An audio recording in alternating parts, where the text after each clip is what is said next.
I'm sorry to be so heavily scheduled, but the reality is it's kind of now or never, or at least not now or not for a long time. Yes, I am thankful to you. So, should we start now?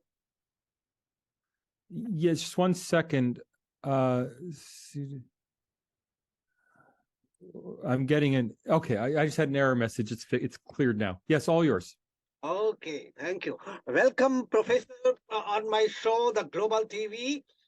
Uh, as you can see, and as you are monitoring yourself, there has been a lot of debates on religion, Indian philosophy, dharma, so many things.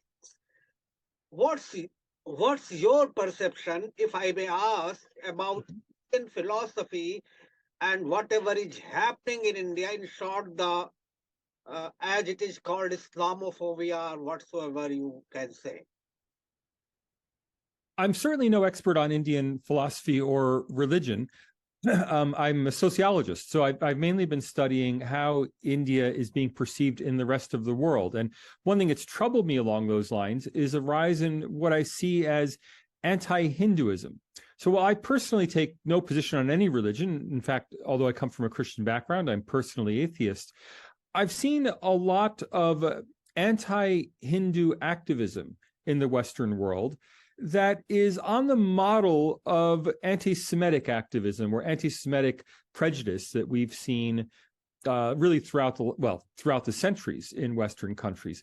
This anti-Hindu activism seems to be new. I think it probably has deep historical roots, going perhaps all the way back to colonialism, but the manifestations of it today have really just been breaking out, maybe in the last decade, maybe even more recently. And when I say anti-Hindu activism, I can give you an example.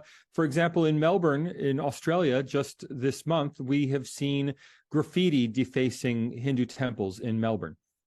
We've also seen the Dismantling Global Hindutva Conference in the United States. So we've seen people who seem to have a program being opposed to either Hinduism or using Hindutva as the cover, being opposed to Hindutva as a philosophy of Hinduism, who are using the same kind of tools that they've used to be anti-Semitic or anti-Zionist in the past.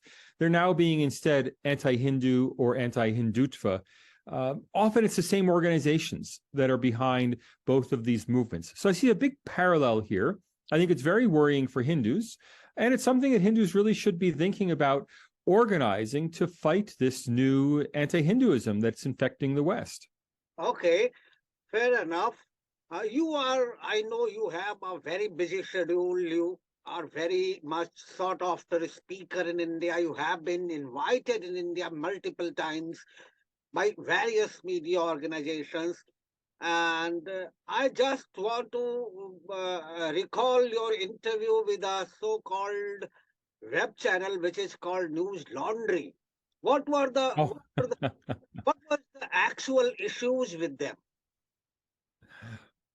Well, I thought that was all in the past from last year.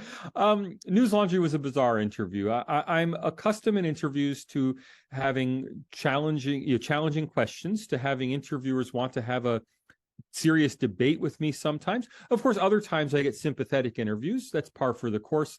News Laundry wasn't an interview. It was a defamation session. That is, they attempted to get video of me that they could then use to defame me online. They did that under cover of inviting me for an interview. I didn't check out their credentials, and I don't check out anyone's credentials. In general, as an educator, I'm happy to talk to anybody. But I've never walked into a situation where the purpose seemed to be to get video of me saying things that they could later use for some purpose to discredit me. Now, I don't think there's anything I said in that News Laundry interview that did discredit me. I made a few very small factual errors. I mean, if getting the current GDP of Saudi Arabia wrong in a live interview is somehow discreditable, well, you've discredited me. But honestly, if you really want to get accurate information on the GDP of Saudi Arabia, give me a minute, I'll Google it and I'll get the numbers. No, it really was a very strange experience. The interviewer himself told me that he was not a journalist. Now, I don't know if he said that because there are some rules in India that govern journalism, and he wanted to be clear that he's not covered by the press council or something like that. I don't have time to look into this. I don't have a lawyer. I'm not going to sue them. But it was a very strange experience that I hope doesn't arise again.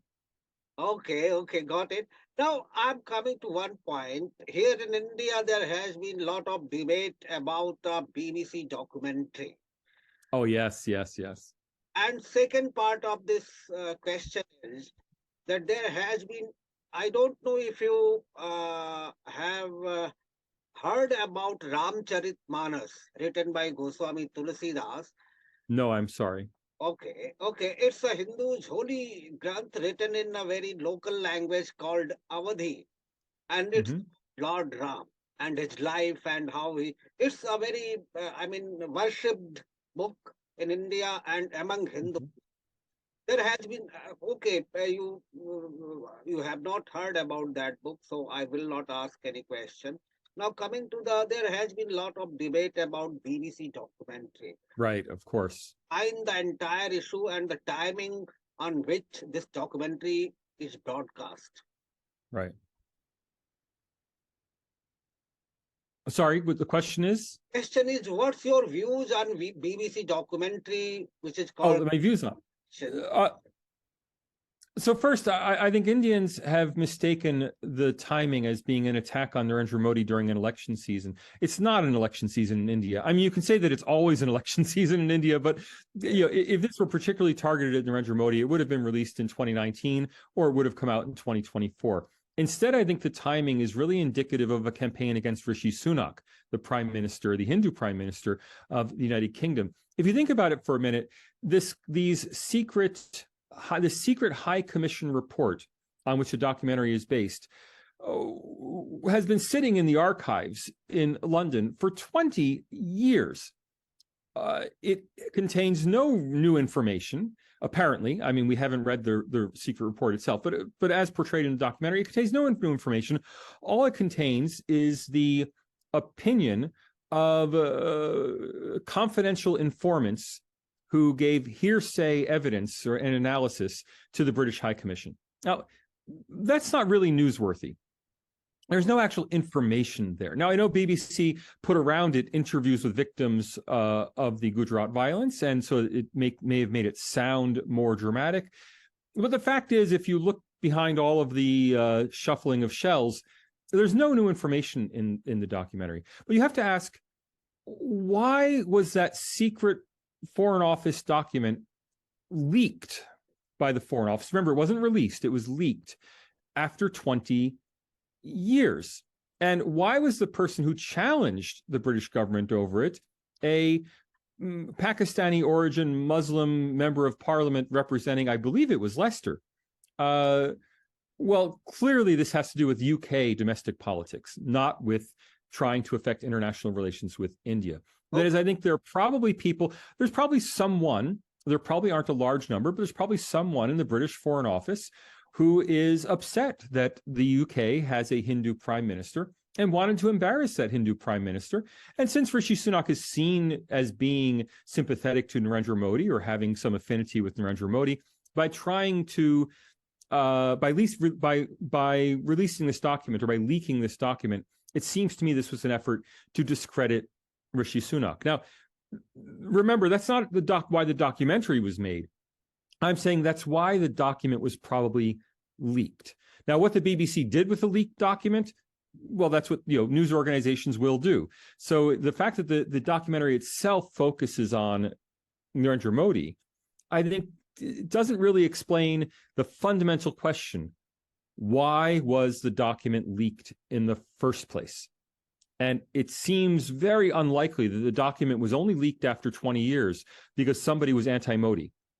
Somebody anti-Modi would have leaked the document in 2019, not today. One more question. You are working on you are working on a book on Indian Of course. democratic system. What is Right. this book all about, and what years or what time frame you covered, or you are researching on any particular election? like 2014 or 2019? What's all this? So I don't want to go too deep into the book because I'm still writing it and it won't be released for at least a year. But the working title of the book is Dharma Democracy. And it's not about any particular election. It's about the nature of democracy. And that's what led me to studying the democracy rankings that I had the paper on in August and the big interview on it in November. I'm interested in the institutional foundations of Indian democracy, not how any particular election is conducted. In fact, all sources seem to agree that elections in India, the actual voting process, is extraordinarily free, fair, and transparent. I've seen no accusations of actual vote fraud in India. So we have a democracy where everyone agrees the elections are conducted well. There's no real need to go into researching what about the 2014 election, what about the 2019 election, was it free and fair? Because no one claims that they're not free and fair. All of the claims about Indian democracy have to do with the larger institutions in which Indian democracy is embedded. And that's what the book will focus on. It focuses on the nature of democracy in India, not on any one election. It goes back to partition and the Constituent Assembly debates. I have a whole chapter in it about the lead up to India's independence, examining the debates over what India would look like. Remember, on August 15th, 1947, nobody even knew what the borders of India would be. No one even knew that Lahore was going to be in Pakistan. So all of the debates about the nature of Indian democracy really were very important and go back, before 1947 and continued after 1947, trying to establish what kind of country India would be. And that's really where I start with the book, and I'm taking the book all the way through to the current day. Okay, good. One question. You since you're working on Indian democracy, and Indian democracy is the largest democracy in the world. But in West, there has been a negative perception, Western media, there has been a negative perception about Prime Minister Narendra Modi. Not Yes. constantly or continuously, but there has been instances when kind of allegation has been leveled on Narendra Modi. What do you think as a political leader, what Narendra Modi is, if you have developed any idea about Narendra Modi, and So his political status is in the world? So first things first, nearly all, and I say nearly all because it's 90 or 95% of the negative Western media coverage of Narendra Modi are articles written by people who were born in South Asia. That is, they're either written by people of Indian extraction or Bangladeshis or Pakistanis or occasionally people from Nepal or Sri Lanka. They're rarely written by people who were actually born in the West. Now, I don't say that to disparage people from South Asia. Of course, everyone is welcome to have an opinion, and all opinions are all reasonable opinions are legitimate. But I think it's very clear that listening to an Indian-born person write for the Washington Post or the Wall Street Journal about Narendra Modi, we can't help wondering, at least I can't help wondering, how much of that person's analysis is truly objective and how much of it is driven by that person's own personal political opinions.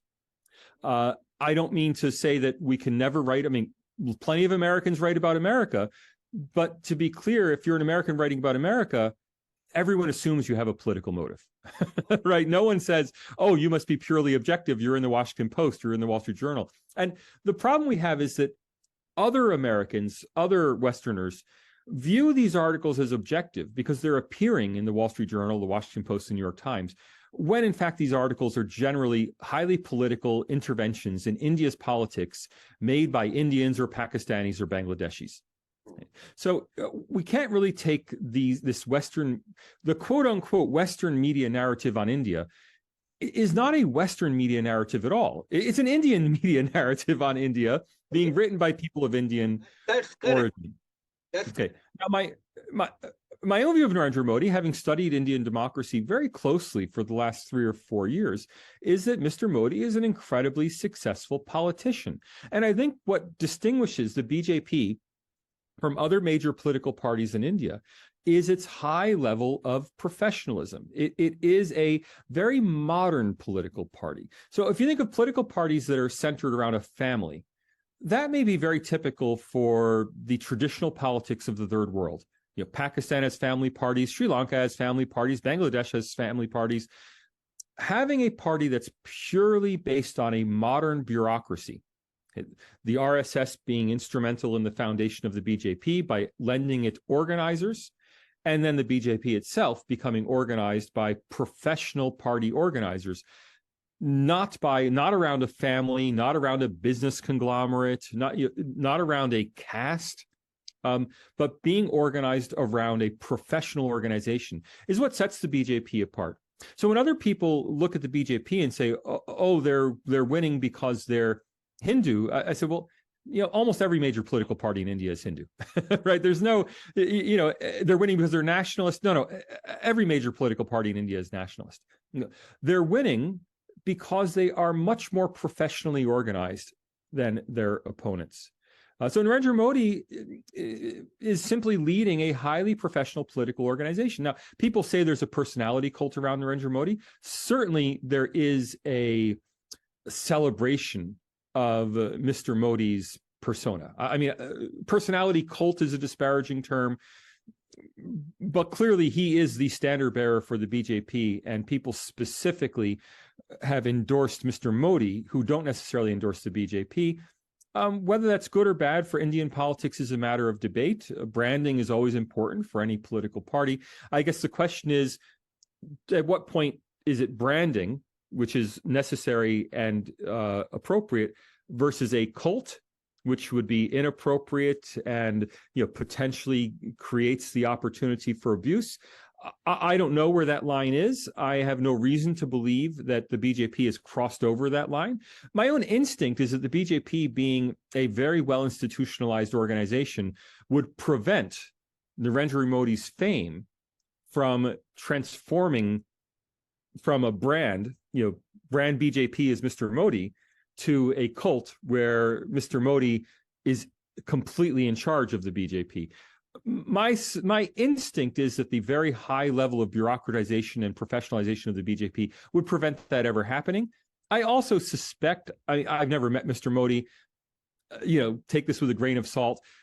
He doesn't strike me as the kind of person who wants to be at the center of a personality cult. I can't know that. I've never met the man.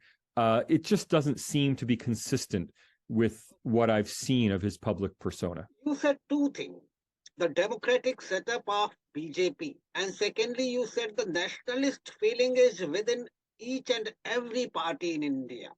But the level of nationalism or being a nationalist party is therefore exclusively, it is considered that this is the exclusive right of BJP, the way it has been portrayed, whether it is in terms of Ram Mandir in Ayodhya or any other thing, the national Article 370 in Jammu and Kashmir, the kind of nationalist brand has been leveled with BJP, while on other side, the opposition party like Congress, they are claiming to be a very much democratic party where they have carried the nation for 70 years to a kind of higher level. What do you think about this?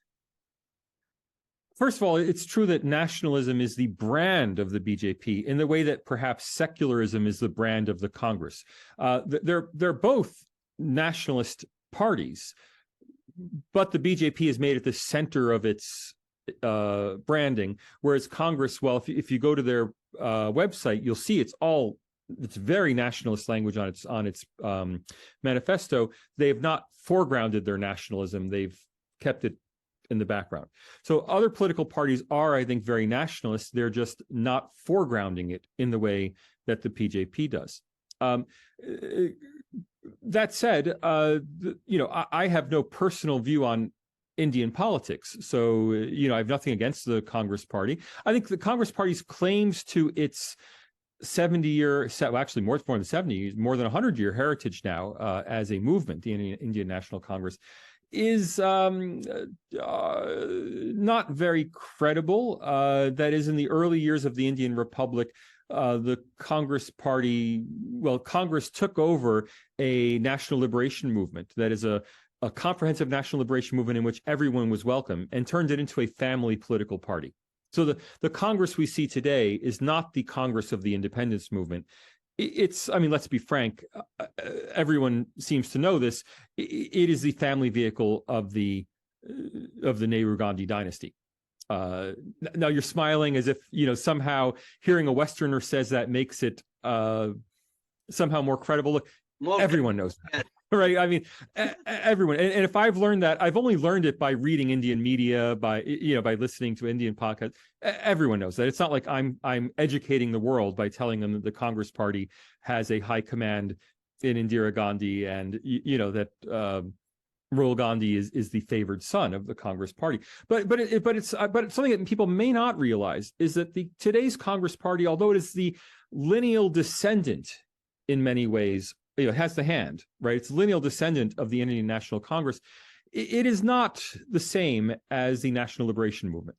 The National Liberation Movement especially in the 1930s and 40s, was a very comprehensive organization that welcomed people from vastly different points of view. There were people from the Hindu Mahasabha who were senior congressmen. Now, today that would be unthinkable. These are two completely different visions of the world. But for the National Liberation Movement, everybody from non-League Muslims to Hindu Mahasabha were all welcome within the Indian National Congress umbrella. So that National Liberation Movement should not be equated with the political party that we see today. So one final question, and then we will end. Do you think that this nationalist level will keep helping BJP, while on the other hand, the secular image of Congress will keep helping or harming Congress? What's your view? Look, I don't know that it does harm Congress. I'm not what's the Indian word for it? A cephalogist, I think you guys call election predictors. I had never heard that word before I started studying India. But I don't predict elections or handicap elections. Congress Party secularism may be a winning strategy. I don't know. I strongly suspect that the reason that BJP generally outperforms Congress and has outperformed Congress for 20 years is not this nationalism, secularism, or Hindu versus secular dynamic. I think it has much more to do with professional organization versus a feudal family structure. Now that said, Congress has not been very good with messaging since 2019. Whether they'll get better with messaging, I don't know. I think India would benefit from having a strong political opposition. So from having one or two, preferably one opposition party that is as organizationally strong as the governing party. I think that would be better for India's political system and for the health of India's democracy. That said, it's not the responsibility of the BJP to ensure that its opposition is better. So, the only people who can do that are the Congress, or if over